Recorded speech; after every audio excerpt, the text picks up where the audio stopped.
우리가 WRC 때 받은 말씀을 이제 적용하는 시간입니다. 큰 메시지이기 때문에 우리가 이것들을 이렇게 조금 구체적으로 묵상하는 그런 시간들이 필요합니다. 오늘은 계속 지난 시간에 이어서 1강의 내용을 우리가 적용하려고 합니다. 바로 내용을 들어가면 1강에서 가장 좀 중요한 부분이 우리는 살아가는 힘이 필요하다고 했습니다. 또 그 속에서 나를 살리는 힘이 필요합니다. 왜냐? 우리의 삶은 힘이 들기 때문에 그렇습니다. 또 여러 가지 사람의 말과 눈에 보이는 환경들이 우리 힘을 뺍니다. 힘을 얻어도 모자랄 판에 힘이 빠지는 현실을 살아가고 있기 때문에 우리는 반드시 힘이 필요합니다. 왜 그렇죠? 가장 큰 것은 미래에 대한 불확실성 때문에 더 그렇습니다. 오늘은 어찌어찌 버틴다고 해도 내일 또한도 이렇게 할 수 있을까? 우린 그런 끝없는 불확실성 속에 살아가고 있기 때문에 그냥 가만히 있어도 생각만 해도 힘이 빠지죠.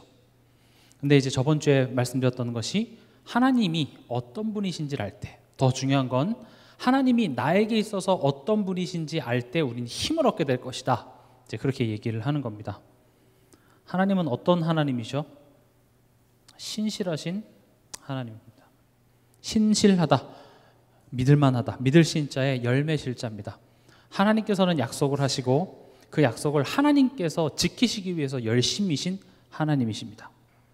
그 하나님을 성경은 은혜의 하나님이라고도 표현했습니다. 우리가 잘한 게 없을 때, 아브라함 하나님께서 말씀으로 약속을 주셨음에도 불구하고 현실 속에서 그 말씀과 반대되는 자리에 있는 그곳에 하나님께서 찾아가십니다. 하나님은 우리에게 찾아오십니다. 내가 잘했을 때 하나님이 축복 주고 못했을 때 벌을 주는 하나님이라면 우린 절대 축복을 받을 수 없습니다. 벌밖에 못 받죠. 그러나 언제나 그랬듯이 하나님께서는 낙심하고 좌절해 있고 또 세상의 소리로 가득한 그런 내 인생 가운데 하나님께서는 계속 찾아오십니다. 그래서 내 마음의 문을 두드리십니다. 여러분들이 그 하나님을 체험하시기 바랍니다. 그게 사실은 매주 이 주일 강단을 통하여서 여러분들의 마음을 두드리고 있는 겁니다. 너의 생각, 너의 분석이 아무리 맞는다 할지라도 너는 내 음성을 들어라, 이렇게 얘기를 하고 있습니다. 은혜의 하나님입니다. 또 언약의 하나님입니다. 우리와 하나님께서는 쌍방적으로 약속을 한 게 아닙니다. 왜냐? 우린 그 약속을 지킬 수가 없기 때문에 그렇습니다. 우린 그 약속을 계속 어깁니다. 그 약속을 어기면 죽음이라는 대가가 따릅니다. 아담과 하와와 하나님께서는 약속을 맺었지만 사단에게 속아서 인간이 죄를 지음으로 말미암아 그 한 번의 약속 어김으로 말미암아 모든 인간이 죄인이 된 것처럼 우리와 하나님과 약속을 하면 우리는 그것을 지킬 능력이 없습니다. 그래서 하나님께서는 일방적으로 우리에게 약속을 주셨는데 그게 누굽니까? 여자의 우선 예수 그리스도입니다. 여러분들과 상의하고 여러분들에게 어떤 조건이 있어서 거기에 대한 보답으로 예수 그리스도를 준 것이 아니라 하나님이 여러분들을 구원하시기로 작정한 것입니다. 하나님이 여러분들을 구원하시기로 작정했기 때문에 그 결과로 내가 믿어진 거죠. 믿음이 원인이 아닙니다. 믿었기 때문에 구원받는 것 같지만 아닙니다. 하나님이 여러분들을 구원하시기로 작정했기 때문에 하나님이 나를 구원하시기로 작정했는지 어떻게 하나요? 그게 믿어지는 것으로 알게 하시는 것이죠. 언약의 하나님이십니다. 또 우리의 배경 되시는 하나님입니다. 그렇게 구원하시고 우리를 고와 같이 내버려 두지 않으시고 우리의 인생의 여정 가운데 하나님은 우리의 배경이 되십니다. 우리 인생을 인도하십니다. 여기서 인도하신다라는 것은 내가 가고자 하는 길을 잘 갈 수 있도록 도와주는 차원에서의 인도가 아니라 하나님이 우리 인생을 향한 목적을 가지고 우리를 그렇게 인도한다라는 것입니다. 그래서 우리 신앙생활은 결국 하나님이 원하시는 한 사람으로 내가 변해가는 것에 목적지가 있습니다. 근데 우리 모두는 대부분 나는 가만히 있고 저 사람이 바뀌고 우리 가족이 바뀌고 교회가 바뀌고 세상이 바뀌어져야 내가 움직이겠노라고 얘기해요. 물론 바뀌어져야 합니다. 교회도 바뀌어야 되고 사회도 바뀌어야 되고 가정도 바뀌어야 되고 우리 직장도 바뀌어야 되고 그러나 하나님께서는 먼저 그것을 통해서 나를 바꾸기 원한다는 사실 여러분들이 꼭 기억하시기 바랍니다. 이 하나님을 우리는 무엇을 통해서 알 수 있죠? 성경을 통해서 알 수 있습니다. 여러분들 성경의 중요성에 대해서 절대 놓치시지 말길 바랍니다. 우리가 많은 집회와 많은 메시지를 듣다 보면 그 사람의 말에 자꾸 귀를 기울이게 되는 경우가 있는데, 우리가 집중해야 될 것은 메신저보다 메시지입니다. 그 메시지는 어디서 나오죠? 성경에서 나옵니다. 성경은 뭐에 대해서 쓰는 글이냐? 어떤 사람은 성경을 가지고 역사를 분석하는 사람도 있고요, 어떤 사람은 진화론이 틀렸다라는 걸 얘기하기 위해서 과학적인 증거를 성경에서 찾는 사람들도 있어요. 또 어떤 사람은 다이어트 방법을 또 성경에서 찾는 사람도 있어요. 다니엘이 채식을 했다면서 인간을 처음에 육식하지 않고 채식하게 한 그게 그거라면서 우리의 생활 패턴을 채식을 많이 해야 된다. 물론 맞는 말일 수도 있겠습니다. 그러나 애초에 성경은요, 그걸 쓴 게 아니에요. 성경은 역사적으로 숫자가 정확히 맞아떨어지지 않는 부분들도 있습니다. 그래서 성경을 가지고 지금 하나님이 뭘 설명하고자 하는 그 포인트를 놓치면요, 성경이 굉장히 이상해져요. 성경은 두 가지입니다. 물론 더 얘기할 수 있겠지만, 하나님에 대해서, 하나님이 누구신지에 대해서 설명하는 거예요. 그래서 여러분들이 성경 어디를 읽더라도 하나님이 이런 분이시구나를 알아야지, 성경 위인전이 아닙니다. 얼마나 요셉이 대단하고 얼마나 아브라함이 대단하고 얼마나 바울이 대단한지에 대한 내용이 아니에요. 하나님에 대해서 쓴 글이에요. 그래서 여러분들이 혹 성경에 나온 인물을 위인화하는 거 잘못 읽는 겁니다. 요셉이 얼마나 훌륭했는지 아냐? 낙심과 그 문제 어려움 속에서도 낙심 한 번 안 했다. 그건 누굴 높이는 거죠? 요셉이 훌륭했다는 거예요. 그래서 어쩌라고, 나는 요셉이 아닌데요. 근데 우리가 창세기를 보면 알 수 있다시피 그 인물이 대단하지 않았어요. 적어도 처음엔 그러지 않았다고요. 우리와 똑같은 사람 불렀어요. 그래서 하나님이 그런 사람으로 만들어 가시더라가 성경이 강조하는 바예요. 그 모습을 보면서 아브라함이나 요셉이나 이삭, 야곱 이런 사람이 항상 잘했습니까? 아니에요. 계속 우리와 똑같이 넘어지고, 결단은 하지만 현실에 들어가면 또 넘어지고 낙심하는 그런 우리에게 하나님께서는 포기하지 않고 오래 참으셔서 만들어내시더라. 그래서 우리는 성경을 통해서 누구에 대해서 봐야 돼요? 하나님에 대해서. 하나님이 이런 하나님이시구나. 성경은 그런 관점으로 봐줘야 됩니다. 또 성경은요, 그 하나님과 나와의 관계에 대해서입니다. 그럼 그 하나님이 지금 나와 뭘 하고자 하시는 건가? 관계를 회복하고자 하시고, 그리고 나를 어디로 이끌고 가고자 하시는지에 대한 내용이 성경인 것입니다. 당연히 여기 안에는 그리스도 복음이 들어가 있고요, 여기 안에는 세계복음화도 들어있고, 전도도 들어가 있고, 치유도 들어가 있고, 다 들어가 있는 겁니다. 아브라함은 그래서 하나님 말씀 앞에 엎드렸습니다.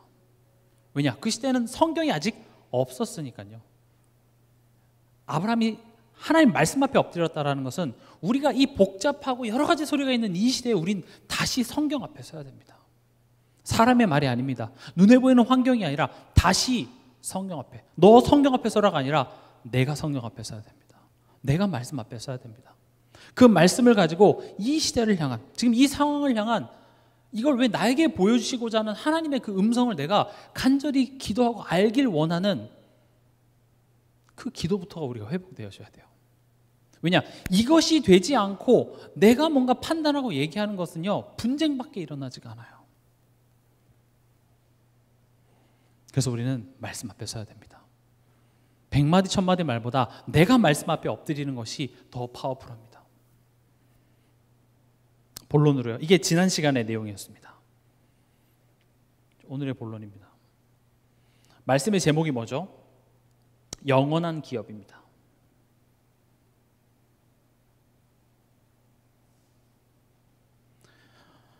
제가 최근에 계속 단어들을 이렇게 설명하다 보니까 이렇게 메시지가 자꾸 길어지더라고요.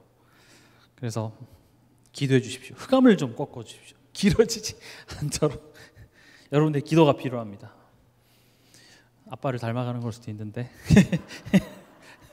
닮지 않도록. 영원한 기업이라는 말은 뭐죠? 하나님의 소유라는 말입니다. 오늘 우리가 읽었던 베드로전서 2장 9절에 보면 그의 소유가 된 백성 이렇게 되어 있습니다. 그 말은 뭐냐? 나는 하나님의 소유다. 지금 이게 나를 살리는 힘이라는 거예요. 내가 하나님의 소유다. 무슨 말입니까? 지금 하나님이 나를 소유 삼았다라는 게 우리가 뭐 내가 무슨 물건이야 나를 소유 삼아 이렇게 생각할 수 있지만 소유 삼았다라는 것이 하나님의 소속이 되도록 했다라는 거예요. 하나님의 속한 자가 되도록 했다라는 거죠. 그래서 지금 이번 WS 1강의 내용은 사실은 하나님이 나를 그의 소유 삼았다라는 것이 어떤 의미인지를 우리 삶 속에서 알 때 그것이 나의 힘이 된답니다. 그것이 나의 기쁨이 된답니다. 그것이 내가 매일매일 감사할 수 있는 감사의 이유가 거기서 나온다. 그게 영원한 기업. 영원한 기업이 누구예요? 하나님의 영원한 기업이 우리입니다. 그 원어에서 소유라는 말이요, 그냥 오늘부터 내 거 이렇게 한 게 아니라 그 소유의 원어의 뜻을 보면 이 특별한 대가를 지불했다는 말입니다. 특별한 대가를 지불하고 얻어온 내 소유. 그러니까 여러분들이 어떤 물건을 공짜로 얻는 것과 내가 그것을 많은 노력과 시간과 돈을 들여서 얻어온 것은 차원이 다르죠. 뭘 더 아끼겠습니까? 당연히 내가 특별한 대가를 지불하고 가져온 것에 대해서 더 애착감이 가죠. 우리가 오늘 성경을 한번 찾아보도록 하겠습니다. 데살로니가전서 5장 10절입니다.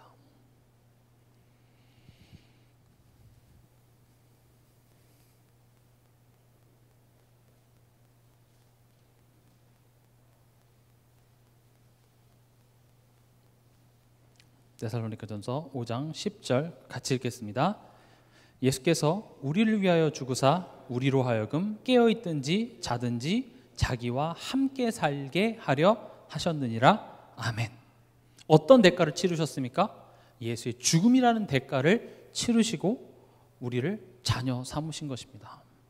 여기서 대가를 치렀다, 죄값을 치렀다라는 것은 사단에게 죄값을 치른 게 절대 아닙니다. 하나님의 공의를 이루신 것입니다. 되게 중요한 부분입니다. 사단에게 우리가 무슨 그 유괴범에게 이렇게 유괴당해서 그 유괴범한테 대가를 지불하고 우리를 데리고 온 게 절대 아니라 하나님은 공의의 하나님이십니다. 하나님은 죄를 싫어하십니다. 죄와 함께 할 수 없습니다. 그래서 그 죄값은 반드시 치러져야 됩니다. 그래서 하나님의 그 공의를 이루시고 사랑으로, 그러니까 공의와 사랑을 동시에 이루는 방법이 뭡니까? 내가 대신 널 위해 죽는 방법입니다. 그건 죄는 용서해서 되는 게 아닙니다. 없던 일로 하자, 이게 안 됩니다. 죄값은 반드시 치러야 됩니다. 그러나 우리 인간은 죄값을 치를 만한 능력이 되지 않습니다. 죄인이거든요. 그래서 하나님께서 하신 방법이 뭡니까? 마태복음 20장 28절에 보면 예수님을 대속물로서 우리에게 주십니다. 예수님은 여러분들 위해서 죽기 위해 오셨습니다. 섬김을 받으려 온 것이 아닙니다. 그 말은 여러분들이 예수님을 사랑하고 예수님한테 잘하면 예수님이 뭔가 거기에 대한 보상으로 축복 주기 위해서 온 것이 아니라 우리의 죄값을 대신 치르기 위한 대속물로 왔다고 얘기를 합니다. 왜냐? 그게 문제이기 때문에 그렇습니다. 제가 이번 주 금요일에도 말씀드렸다시피 여러분들에게 있어서 복음이 기쁜 소식이십니까? 아니면 보험쯤입니까? 저는 많은 성도들이 복음이 나에게 보험으로 많이 이해가 되고 있다고 생각해요. 보험은 뭐죠? 보험은 내가 최악의 사건이 일어났을 때 거기서 나를 보호해줄 어떤 최소한의 장치죠. 다시 말하면 그래, 내가 예수 믿었으니까 죽어서 지옥은 안 가겠네. 예수 믿었으니까 내 인생에 그래도 막 엄청나게 망하진 않지 않을까? 이제 그런 보험쯤으로 보험을 생각하는 거예요. 그러니까 여러분들이 보험 든 걸로 항상 기뻐할 수 있습니까? 아니죠. 그냥 그거는 최악의 상황에 대한 하나의 대비책일 뿐이지 보험은 그렇게 기쁘지가 않습니다. 그런데 우리가 복음을 그런 보험쯤으로, 내가 열심히 살다가 혹시 실수하거나 혹시 뭔가 잘못했을 때 교통사고 났는데 죽을 뻔했어. 아, 하나님 도와주셨다. 그 정도쯤으로 복음을 알고 있기 때문에 복음이 우리에게 그렇게 큰 기쁨이 되지 않습니다. 그러나 우리가 지금 어떤 상태인 걸 알아야 돼요. 성경은 그래서 계속 우리에게 말씀으로 조명해 주고 있습니다. 허물과 죄로 죽었던 너희. 우리 인생이 불행하고 만족이 없는 까닭이 우리는 하나님과의 관계가 단절되고 그게 원활하게 회복되지 못해서라고 생각하지 못하고 그냥 어렸을 때부터 내가 경제적인 거, 우리 부모가 이랬고 내가 이 사람 잘못 만났고 내 나름대로 인생을 그렇게 분석해서 결국 하나님으로부터의 결핍으로 인한 불행인데 그걸 하나님으로부터의 결핍이라고 생각하지 못하고 나 나름대로 그 분석한 것이 내 인생의 목표가 돼요. 어렸을 때 경제적으로 상처가 컸던 사람들은 돈 많이 버는 게 내 인생의 목표가 됩니다. 근데 그게 우리 인생의 불행의 원인이 되지 않습니다. 인생은 하나님을 만나야 됩니다. 하나님을 만나도 그 하나님을 우리가 아버지로 누리지 못하면 여전히 불행합니다. 그래서 하나님께서는 그런 우리를 구원하시기 위해서 예수를 보내주신 것이며 또 요한일서 3장 8절에 마귀의 일을 멸하셨습니다. 우리가 하나님의 소속이 되고 하나님의 소유가 됐다는 것은 그냥 감사합니다 그냥 그런 차원이 아니라 하나님께서 굉장히 특별한 대가를 지불하고 여러분 한 사람 한 사람을 하나님께서는 자녀 삼아 주신 것입니다. 거듭 말씀드리지만 구원은 하나님이 크게 구원을 이뤄놓고 믿는 자에게 너 이거 믿어? 그럼 너도 좀 줄게 이게 아니라 애초에 하나님은 여러분 한 사람 한 사람을 택하시고 기억하시고 여러분들 한 사람 한 사람의 인생에 지을 모든 죄 고난, 저주를 예수님이 직접 지시고 십자가에서 고난받으시고 죽으셨기에 여러분들이 그 예수의 공로를 힘입어 하나님의 자녀가 될 수 있었던 것입니다. 그래서 예수 그리스도의 십자가는요 굉장히 개인적인 겁니다. 그냥 이렇게 크게 하나 이뤄놓고 이렇게 무슨 국밥집에서 큰 솥에다가 국 끓여갖고 이렇게 그릇 갖고 오면 이렇게 하나씩 퍼주는 그런 게 아니라 오마카세라고 아시죠? 이 한 사람을 위해서 직접 이렇게 하나씩 이렇게 만드는 거예요. 복음은요, 여러분 한 사람, 여러분 개인 한 사람 한 사람을 위한 오마카세입니다. 이렇게 표현해서 좀 저급한데, 여러분 한 사람을 위한 구원입니다. 이 대가를 지불하고 여러분들을 자녀 삼아 주셨다라는 거죠. 또 우리를 그냥 기업이라고 얘기하지 않고 그 앞에 무슨 수식어가 붙습니까? 영원한 소유입니다.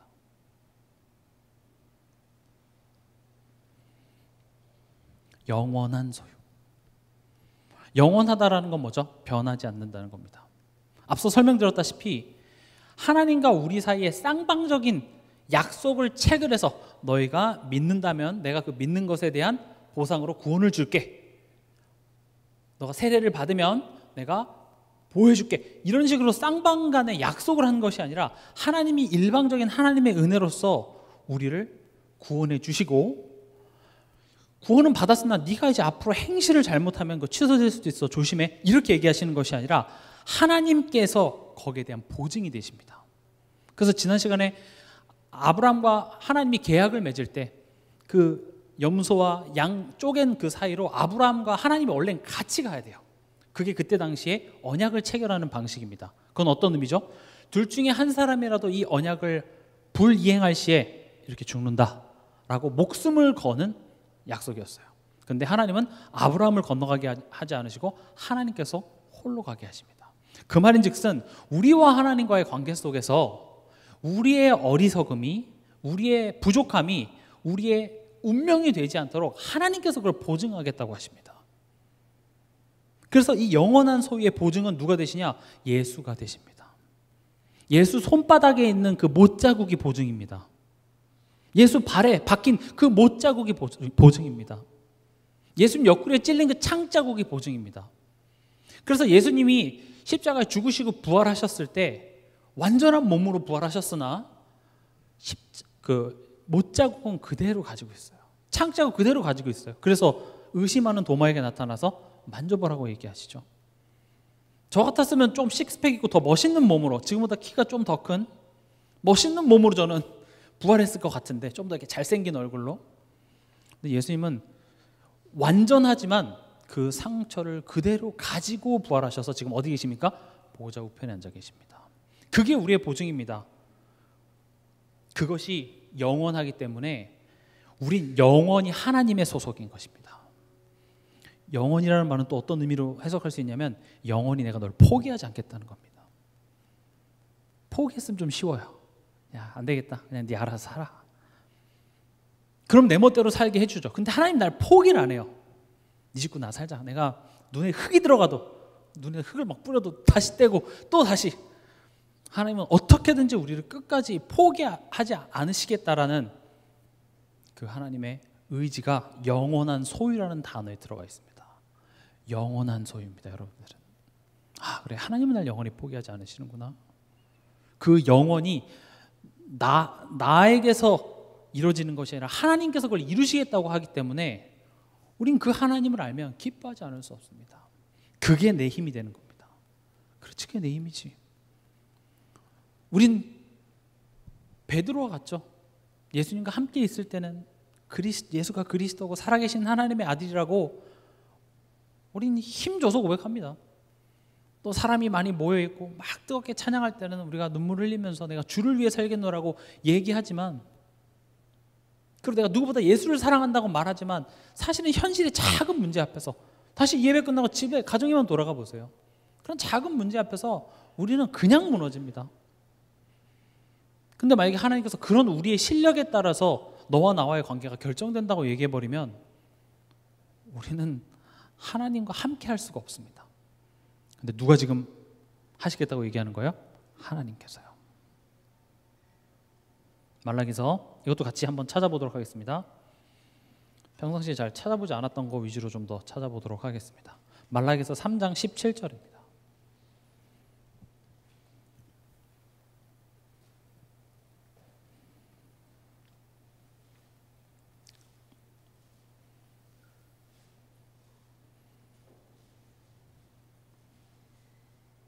말라기서 3장 17절 같이 읽겠습니다.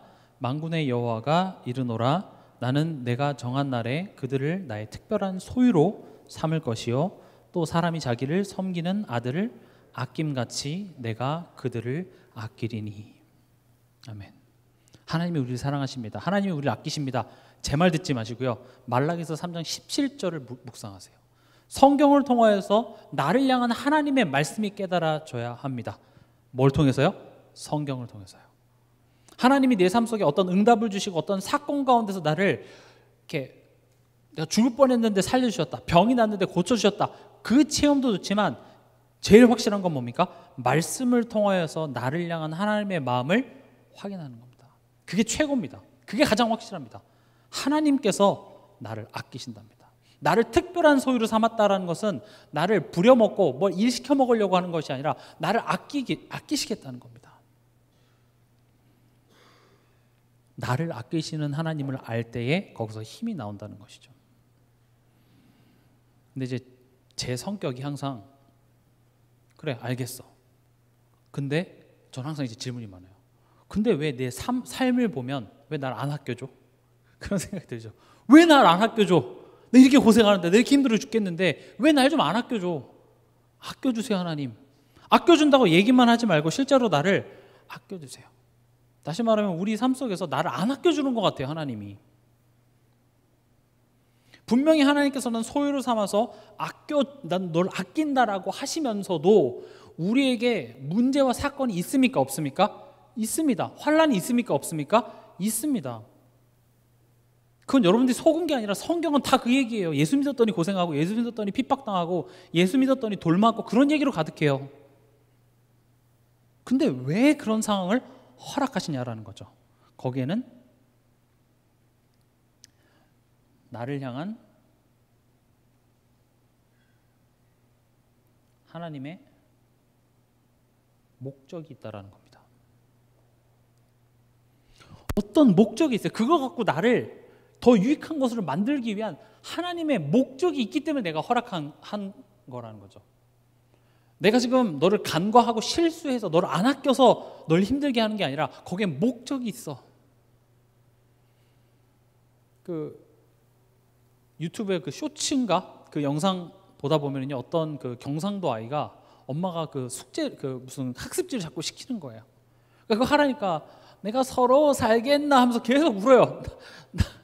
나라 잃은 선비처럼 막 울어요. 숙제하라고. 알았다고. 근데 내가 이래갖고 내가 살겠나 하면서 너무 힘들어 숙제하기 싫은데 엄마는 그걸 귀엽고 시켜냅니다. 안 아끼는 겁니까?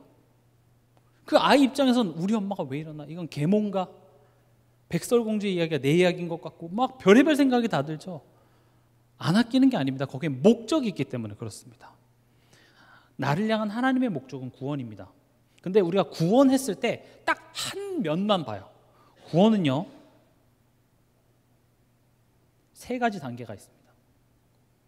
놀라지 마세요. 구원에는 3가지 단계가 있습니다. 빌립보서 2장 12절에서 13절에 보면 나 없을 때에도 항상 복종하여 두렵고 떨림으로 너희 구원을 이루라 이렇게 얘기합니다. 그럼 구원에는 어떤 단계가 있냐? 우리가 죄인에서 의인되는 단계가 있습니다. 우리가 흔히 말하는 구원이 이제 이걸 얘기하겠죠. 이걸 칭의라고 합니다. 이런 단어는 여러분들이 계속 익숙하게 하시는 게 좋습니다. 칭의는 이렇게 의롭다 부르는 거예요. 호칭할 때 그 칭이죠. 부르는 칭자예요. 우리를 죄인에서 아예 의인의 실력까지 완전히 의인으로 만든 게 아니라 여전히 우린 죄밖에 못 짓거든요. 근데 하나님이 의롭다고 불러주시기로 한 거예요. 왜냐? 그 죄값을 예수님께서 치렀기 때문에. 다시 말하면 예수님이 나가실 때 얘가 뭔 실수를 하든지 간에 이거 값 다 처리해 주세요. 카드 맡기고 나간 거예요. 저렴한 예를 들자면.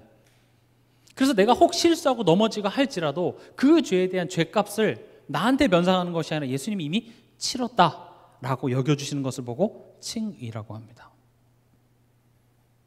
구원의 두 번째 단계는 뭐죠? 이제 이 의인된 나를 하나님의 자녀의 수준으로 하나님께서는 우리를 자라나게 하십니다. 이걸 보고 성화라고 합니다. 그리고 이런 우리가 결국은 완성이 됩니다. 언제요? 예수님의 재림 때. 이걸 보고 영화, 우리를 영화롭게 하신다. 이게 구원의 3단계입니다. 이것을 보고 언약의 여정 이렇게 얘기합니다. 나를 향한 하나님의 목적은 뭐냐? 나를 구원하시려는 거예요. 근데 구원이라고 말했을 때 죄인된 내가 의인됐다. 이게 구원의 전체 그림은 아니에요. 그렇게 우리를 의인 삼아 주셔서 이제는 하나님의 자녀로서 우리가 그 가치를 알아 하나님으로 기뻐하는 한 사람이 되도록 성령으로 성삼위 하나님께서 우리 삶 속에서 간섭하셔서 결국 예수님 오시는 그날에 우리가 영원한 하나님의 나라로 영화로운 그 모습으로 예수님과 같이 부활해서 우리 천국에 가는 그것이 우리의 언약의 여정이라는 것이죠. 근데 이 첫 번째 부분은요, 우리가 할 게 없습니다. 하나님한테 우리가 뭘 해야 하나님이 나를 의롭다고 불러주실까요? 그래서 성경에는요, 이 첫 번째를 이루기 위해서 우리한테 뭘 하라고 요구하는 게 없어요. 그래서 그냥 하나님이 아브라함에게 나타나시면서 스토리가 시작이 되죠. 아브라함이 뭘 했더니 어떤 조건을 충족을 해서 아브라함에 나타나신 것이 아니라 하나님이 그냥 아브라함에게 찾아가시면서 시작이 됐어요. 노아도 마찬가지죠. 네피림 시대에 노아는 좀 다르지 않았다고 봐요. 근데 하나님께서 너에게 찾아가셨어요. 은혜를 입은 것에서부터 시작이 돼요. 성경은요, 이 부분, 이 두 번째 부분에 압도적으로 많은 분량을 할애합니다. 하나님의 의인이라고 부름받은 그 한 사람. 그러나 그 사람이 완전하지 않다라는 것을 성경은 계속 보여주고 있죠. 잘 아시죠? 성경의 수많은 인물들이 실수 한 번도 안 하고 한 번도 갈등하지 않았던 인물이 있습니까? 없어요. 다 넘어지고 다 갈등하고 내 현실 앞에서 좌절하는 그런 완벽하지 않은 사람을 하나님께서는 오히려 불신자보다 인격적으로도 못한 사람, 아브라함 같은 경우도 자기 아내를 누이라고 속이는, 어찌 보면 세상에 훌륭한 사람보다 못한 사람을 하나님께서는 부르셨다. 그걸 강조하는 이유가 뭡니까? 구원받는 데 있어서 인간에게 그 어떤 조건이 있을 수가 없다는 겁니다. 그리고 그런 하나님의 사람을 불러다가 하나님께서는 계속 만들어내십니다. 이 부분에 있어서는 이제 우리가 참여해야 되는 거예요. 우리가 참여해야 되는 거예요. 하나님을 사랑하라. 너희 하나님을 사랑하라. 지난 시간에도 말씀드렸지만 사랑한다라는 것은 동등한 위치에서 인격적인 관계에서만 일어날 수 있는 게 사랑이에요. 하나님은 얼마든지 공포로서 날 사랑한다고 말해 라고 하실 수 있으나 그렇게 하지 않아요. 우리가 하나님을 알 때까지 기다리십니다.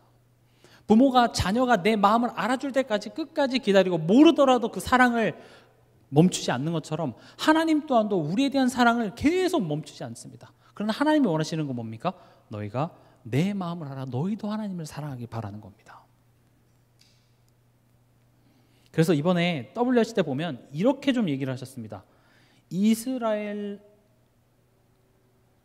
237 5천 종 이렇게 얘기를 하셨어요. 그러니까 이게 지금 단어가 좀 어떨 때는 이런 의미에다 갖다 쓰여지기도 하고 이런 의미에 갖다 쓰여지기도 하는데 지금 1강에서 이 개념은 뭐냐? 우리 신분을 얘기합니다. 넌 이제 의롭다 칭함받은 하나님 자녀야. 근데 그 의롭다 칭함받은 하나님의 자녀, 내가 너를 복이 되게 하고 내가 너를 아낄 거고 너는 내 택한 백성이고 얘기하는데 그 사람을 어디로 보냅니까? 연단입니다. 애굽으로 보내죠. 로마로 보내죠. 바벨론으로 보내죠. 어떻게 보면 위기고 문제인 상황으로 보내요. 지금 하나님의 날 향한 그 목적이 있다는 사실을 모르면 지금 여기를 가게 만든 형들이 원망스럽고 나를 누명 씌운 보디발의 아내가 패 죽일 사람이고, 그러나 이게 지금 하나님이 나를 부르시고 하나님의 자녀의 수준, 그 그리스도 안에 있는 복음의 가치를 깨닫게 하시기 위해 하나님께서 허락하신 상황이라는 사실을 아는 것, 그걸 보고 언약을 붙잡는다, 언약을 따라간다 이렇게 얘기를 합니다. 그리고 그 연단을 통하여서 결국 뭐를 맺습니까? 열매를 맺습니다. 생명이 살아납니다. 이게 계속 반복되어지는 과정이 성하고 그 과정 통해서 영화를 이루신다는 거죠. 이게 우리 삶 속에 계속 반복이에요. 언제까지요? 죽을 때까지요. 이거를 7명의 그 렘넌트를 가지고 설명을 하신 것입니다. 결국 뭘 얘기하냐? 지금 이게 다 2단계다. 하나님 실수하는 거 아니다. 하나님 무능력한 거 아니다. 하나님이 너를 어떻게 구원하는지 한번 생각해봐라. 구약에 그 난리를 피고 자기 아들을 보내서 십자가에 못 박기까지 그런 엄청난 특별한 대가를 지불해서 너희를 자녀 삼은 하나님께서 지금 너가 마주하고 있는 이 현실에 대해서 지금 실수하고 있는 것 같니? 무능력한 것 같니? 아니야. 성경을 봐. 그런 하나님의 백성이라고 부르는 사람들이 다 이런 과정들을 겪었어. 연단이 뭔지 아시죠? 그 순도가 낮은 그 철을 계속 불에 넣었다 뺐다 두드리는 그 작업이 연단이에요. 그런 과정을 통해서 순도가 높아지는 것입니다. 어찌 보면 우리 삶 속에 우리가 마주하는 나의 가정, 현실이 예수 그리스도의 순도를 높이는 하나님의 방법인 줄 믿습니다. 우린 그걸 기억을 해야 돼요. 그렇죠? 왜냐? 지금 우리의 상태가 어떻습니까? 우리 로마서 8장 10절 한번 같이 찾아 읽어보도록 하겠습니다.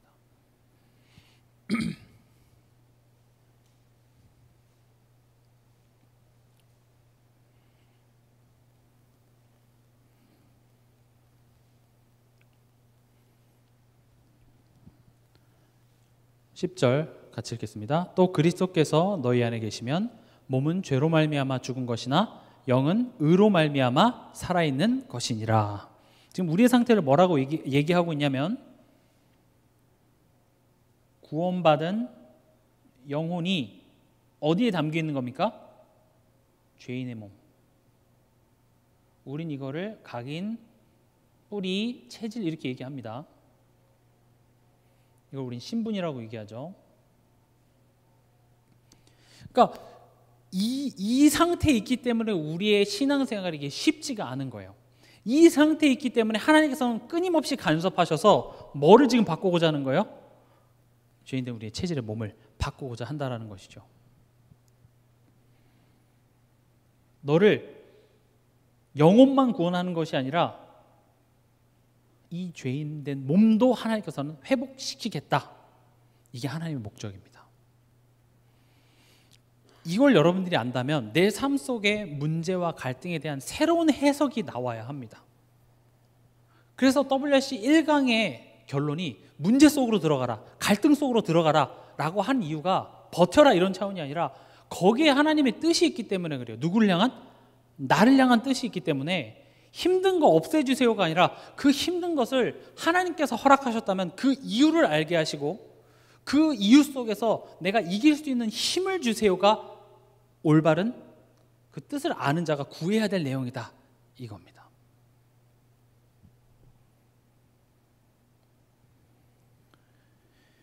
우리의 삶은요, 육신을 따르는 삶입니다. 우리 지금 로마서 8장 10절 읽었는데 11절부터 한번 12절까지 한번 읽어보도록 하겠습니다. 예수를 죽은 자 가운데서 살리신 이의 영이 너희 안에 거하시면 그리스도 예수를 죽은 자 가운데서 살리신 이가 너희 안에 거하시는 그의 영으로 말미암아 너희 죽을 몸도 살리시리라. 그러므로 형제들아 우리가 빚진 자로 돼 육신에게 져서 육신대로 살 것이 아니니라. 우리가 육신대로 살지 말라 하면 우리 딱 머릿속에 오는 게 윤리 도덕적인 기준이 먼저 떠올라요. 그것도 해야 됩니다. 그러나 지금 여기서 육신이 말하는 것은 쉽게 말하면 하나님을 몰랐을 때, 더 쉽게 말하면 아버지 없는 자 같이 살지 마라 이 말이거든요. 너가 이제 아버지가 생겼으니까 고아 때처럼 고아 같이 살지 마라는 말이 육신에게 져서 육신대로 살지 말라는 말의 의미예요. 그럼 육신을 따르는 삶 했을 때 저는 이렇게 멀리 가거나 뭐 마약하지 마라, 뭐 술 마시지 마라 그런 건 전 얘기하고 싶지도 않고요. 진짜는 뭐냐? 이런 거예요. 염려하지 마, 걱정하지 마, 미래에 대해서 불안해하지 마, 원망하지 마. 여기서 자유로울 수 있는 사람이 있나요? 아무도 없어요. 그런 눈에 보이는 그런 행함 또한도 우리가 물론 변화가 되겠지만 기본적으로 그런 열매들이 왜 나오냐? 여기서 나오는 거예요. 이게 육신을 따르는 삶이에요.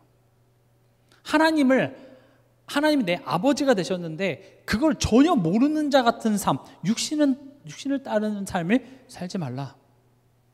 오늘 읽었던 베드로전서 2장에도 보면은요, 우리가 9절만 읽잖아요. 대부분 우리가 택하신 족속이고 왕 같은 제사장이고, 근데 10절 11절을 좀 잘 안 읽는 것 같아요.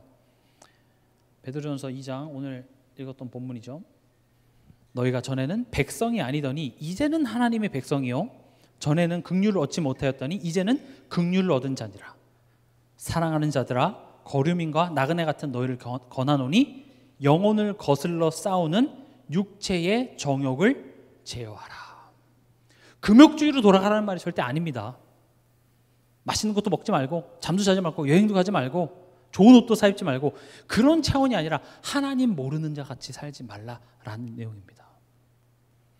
그리스도의 영이 없는 자 같이 살지 마.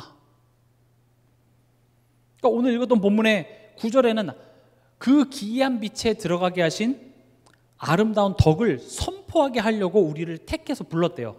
그럼 그 다음 절에 뭐가 나와야 됩니까? 빨리 가. 저기 빈 곳에 들어가서 빨리 뭘 얘기해 라고 얘기해야 맞는데 뭐라고 얘기합니까? 육체의 정욕을 제어하래요. 다시 말하면 내가 하나님을 나의 아버지인 것을 실제로 믿는 삶부터 살라고 지금 얘기합니다. 왜냐? 그 아름다운 덕을 선포하게 하는 내가 뭐예요? 전도지예요. 내 삶이 전도지고 내 말이 전도지고 교회 안에서도 내가 전도지예요. 내가 후대들한테 이래라 저래라 가르치는 것도 물론 필요하지만 내 삶이 전도지입니다. 저는 이게 잘 돼서 얘기하냐고요? 안 돼요. 이따 뒤에서도 말씀드리겠지만 우리가 그걸 머리로 알아도요, 우리가 그게 참 잘 안 됩니다. 그러나 방향성은 일단 알고 있어야 돼요. 그렇지. 이건 말로 가르침으로 옳은 얘기해서 되는 것이 아니라 내가 그 삶을 살아야 되는구나, 내가 그 한 사람이 돼야 되는구나 알아야 됩니다. 그럼 마지막으로 우리 힘으로 할 수 있겠냐라는 거죠. 안 됩니다. 내 힘은 의지할 게 못 됩니다. 아무리 내가 정답을 얘기해도 뭐 10분 지나서 또 현실, 돈 문제, 뭐 사람 인간관계 문제 또 돌아가면 또 그냥 이거 전혀 모르는 사람처럼 우린 또 돌아갈 수밖에 없습니다. 그래서 우린 누구를 의지해야 됩니까? 성삼위 하나님입니다. 성삼위 하나님이라고 그냥 하나님 의지하세요라고 얘기해도 되는데 왜 성삼위 하나님이냐 라고 얘기했을 때 하나님께서 우리 삶 속에 지금 간섭하고 역사하시는 모습이 성삼위 하나님의 모습으로 나타나기 때문에 그렇습니다. 성부 하나님은 어떻게 나타나시냐? 하나님께서 우리를 통치하십니다. 다시 말하면 내가 이번 한 주간 살면서 만나는 사건, 사람들로부터 들었던 소리, 이런 모든 것들이 하나님의 통치 속에서 일어난다는 거죠. 때로는 그럼 나를 실수하게 하나님께서 하셨나요? 그건 아닐 수도 있어요. 내가 실수한 거예요. 그러나 하나님은 내가 실수한 것을 막아주실 수도 있는데 그 실수한 것들을, 그 열매를 나로 하여금 겪게 하셔서 그것을 가지고도 하나님께서는 합력하여 선을 이루실 수 있다는 것입니다. 그러니까 이거를 내가 통치해 주시옵소서 하면 그때서 통치하고 기도 안 하면 통치 안 해주는 게 아니라 이것을 내가 인지하고 인정하라는 겁니다. 아, 하나님이 지금 통치하고 계시구나. 이 사건에 지금 하나님이 역사하고 계시는구나.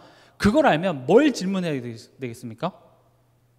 이게 더더군다나 좋은 일이 아니라 나를 힘들게 하는 일이라면 그럼 하나님이 어떤 하나님인지를 먼저 생각해야겠죠. 하나님은 어떤 하나님이십니까? 나를 사랑하는 하나님이에요. 나를 그의 자녀가 되게 하시고 특별한 대가를 지불해서 나를 그의 자녀 삼아주신 하나님께서 아낀다고까지 말라기서 3장 17절에 나와 있는데 그 하나님께서 왜 이 문제를 내게 허락하셨을까? 그럼 그런 하나님이 허락하셨다면 그건 실수가 아니겠죠. 하나님의 무능력이 아니겠죠. 그럼 거기엔 하나님의 나를 향한 뜻이 있다는 겁니다. 그래서 문제 사건이 터졌을 때 불평, 원망 그거 하지 마시고 하나님이 통치하고 계심을 인정하십시오. 고백부터 하십시오. 그래, 하나님이 살아계시고 하나님이 내 삶을 주관하시고 통치하신다면 지금 이 막막한 상황, 이 상황에서 내가 뭘 어떻게 해야 될지도 모르겠는 이 상황 하나님 알고 계셔요. 그리고 하나님은 지금 내게 벌을 주는 차원이 아니라 나를 살리시기 원합니다. 육체의 정욕을 따르는 나를 살리시기 원하기 위해서 하나님께서는 이것을 지금 내게 허락하셨구나. 이게 성부 하나님입니다. 그러면 그래, 하나님이 요것 때문에 나를 이런 상황에 허락하셨구나 라는 건 아는데 우리 힘으로 그래 내가 이런 체질, 불신앙하는 체질 내가 막 꺾어버리라 절대 안 됩니다. 그래서 우리 아까 읽었던 로마서 8장 11절에 예수를 죽은 자 가운데서 살리신 이의 영이 너희 안에 거하시면 그리스도 예수를 죽은 자 가운데서 살리신 이가 너희 안에 거하시는 그의 영으로 말미암아 너희 죽을 몸도 살리시리라. 다시 말하면 부활의 능력입니다.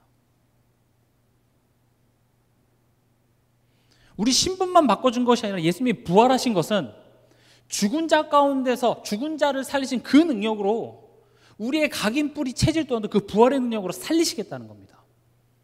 그래서 여러분들이 뭘 붙잡아야 돼? 십자가. 부활의 능력으로 지금 이 시간 불신앙밖에 하지 못하는 나의 이런 체질을 하나님 바꿔주시옵소서. 이 부활의 능력을 의지하지 않고서는 절대 우리의 각인뿌리 체질 바뀌지가 않습니다. 가정 안에서 매일 불화가 일어날 수밖에 없습니다. 왜냐? 네가 바뀌어야지. 네가 잘못했지. 근데 하나님 나를 바꾸시기 원하는데요. 교회 안에서도 마찬가지예요. 서로 잘못했다고 얘기하죠. 상대방이 100번, 1000번 잘못했다 할지라도 결국 신앙생활은 나를 향한 하나님의 그 뜻과 응답을 따라 내가 살아가는 거예요. 근데 그걸 제가 아무리 설명을 해도 저 스스로도 잘 안 돼요. 머리로는 알겠는데 그냥 그 상황에서 상대방의 원망이 되지 내가 여기서 깨달아야 되겠다가 굉장히 억울하게 느껴지고 안 바뀌어요. 그래서 애초에 이건 내 힘으로 되는 것이 아니라 뭐가 필요한 거예요? 부활의 능력. 그래서 예수 그리스도는 나를 구원하신 그 일회성이 끝나는 것이 아니라 우리가 매 순간 의지해야 합니다.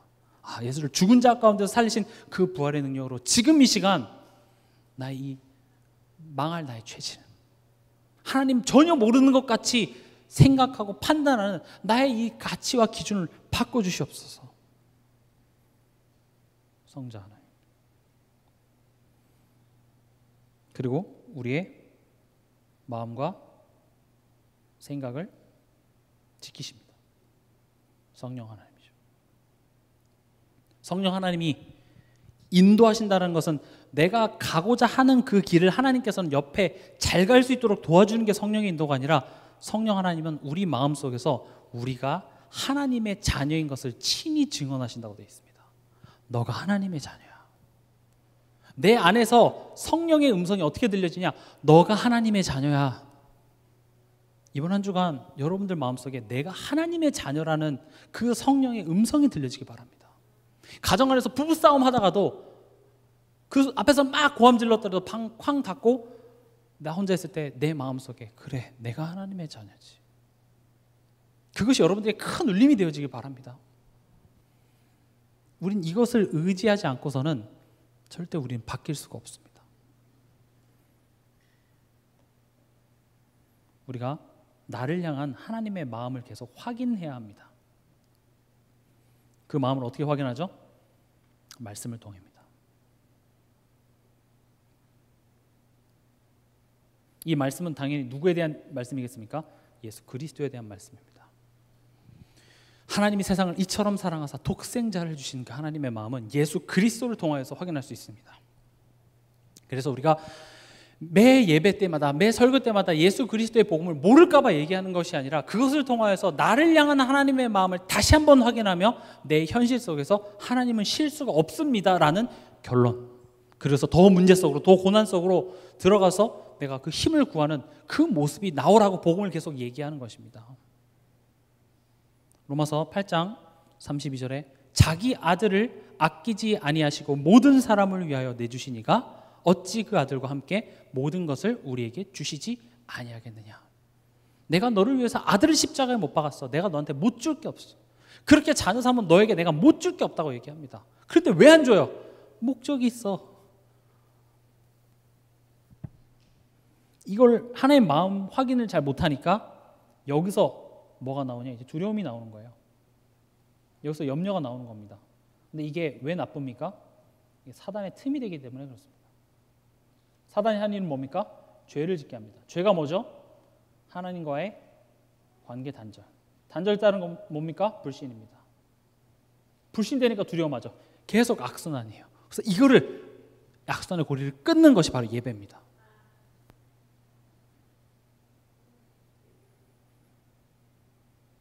우리 삶 속에서 우린 기도해야 됩니다. 왜냐? 주일날 교회에 와서만 기도하는 것이 아니라 우리의 삶 속에 일어나는 모든 만남과 사건이 실수가 아니라 하나님의 간섭이시기 때문에 삶 속에서 오늘 누구 만납니다. 오늘 이런 이야기 들었는데 제 감정이 별로 안 좋고 이게 두렵고, 그런 내 삶 속에 일어나는 모든 문제와 사건 속에서 하나님의 뜻을 구하고 부활의 능력을 달라고 기도하고 성령 하나님의 인도하심을 계속 구해야지 우리가 하나님의 그 언약을 따라가는 삶을 살 수 있게 돼요. 이걸 뭐라고 표현하셨냐? 24 이렇게 표현하셨습니다. 기도는 내가 각 잡고 교회 와서 기도하는 것만이 기도하는 것이 아니라 내 마음과 생각, 심지어 내 호흡을 가지고 계속 기도하라고 하신 것이 그것입니다. 그래서 우리는 묵상의 주역이 되어야 된다 이렇게 말씀하셨습니다. 기도면 기도지 묵상은 뭐냐? 묵상은 내 생각에 잠기는 것이 아니라 말씀입니다. 더 쉽게 말하면요, 듣는 기도를 하라는 겁니다. 나 혼자서 막 얘기하는 기도가 아니라 듣는 기도예요. 여러분들이 출애굽 모세와 하나님과의 그 기도를 보면은요, 누가 말이 더 많을까요? 모세가 말이 많나요? 하나님이 말이 많나요? 성경에 제가 이렇게 형광펜으로 줄을 그어서 봤는데 분량이 모세가 제가 누군가인데 하나님 이만큼 얘기하고, 저 혼자 어떻게 합니까? 이만큼 얘기하고. 누가 더 말을 많이 해요? 하나님이 더 말을 많이 해요, 사실은. 묵상 운동이라는 것은요, 내가 하나님으로부터 듣는 겁니다. 가만히 있으면 뭔가 들려주세요 이렇게 들리는 게 아닙니다. 말씀이 내게 있어야 돼요. 강단 말씀을 내가 깊이 묵상하고 그 말씀과 함께 지금 이 현실을 내가 가지고 있으면서 하나님 무엇입니까? 질문하는 거예요. 그 묵상 속에 하나님께서는 내게 말씀하십니다. 이게 이 세상을 살아가는 힘이며 나를 살리는 힘이 될 줄 믿습니다. 이번 한 주간도 이 말씀 기억하시면서 승리하는 한 주간 되시길 주님의 이름으로 축원합니다.